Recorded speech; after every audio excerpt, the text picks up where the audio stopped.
Bonjour à tous et bienvenue dans cette quatrième vidéo sur les combinatoires. Cette fois, on parle d'arrangement à répétition et c'est parti. Alors, vous allez voir, c'est vraiment très simple. Donc, on reprend un exemple similaire aux exemples précédents, des précédentes vidéos, et on se demande quel est le nombre de mots de trois lettres, mais attention, une différence par rapport aux autres, non plus distinctes, choisis parmi les sept lettres suivantes, A, B, C, D, E, F, G. On autorise donc les répétitions de lettres dans le mot de trois lettres. Donc par exemple, le mot B, B, E convient. On peut évidemment répéter plus de deux fois, donc le mot BBB est un mot acceptable aussi. On a donc pour la première lettre, on a sept possibilités. Mais puisqu'il peut y avoir répétition, la lettre B reste disponible pour le choix des lettres suivantes. Donc on a à nouveau cette possibilité pour la deuxième lettre et à nouveau cette possibilité pour la troisième lettre. Le nombre total de mots est donc de 7 au cube, c'est-à-dire 343. Et voilà, ce n'est pas plus compliqué. On peut déjà généraliser pour les arrangements à répétition le nombre de manières de choisir, par exemple, 3 éléments parmi 26.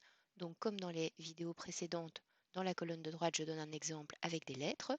Le nombre de mots de 3 lettres choisis parmi les 26 lettres de l'alphabet dans lesquels on autorise les répétitions. Donc vous remarquez que par rapport au cas précédent, je n'ai pas écrit trois lettres distinctes, les lettres peuvent être identiques.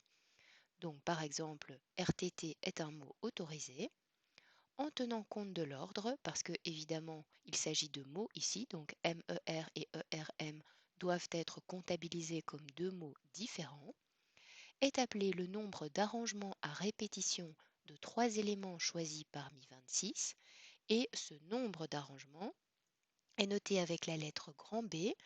On met le 3 en exposant et le 26 en indice et vaut 26 fois 26 fois 26 puisqu'on a 26 possibilités pour le premier élément, 26 pour le deuxième, 26 pour le troisième, ce qui donne 26 au cube, comme ceci.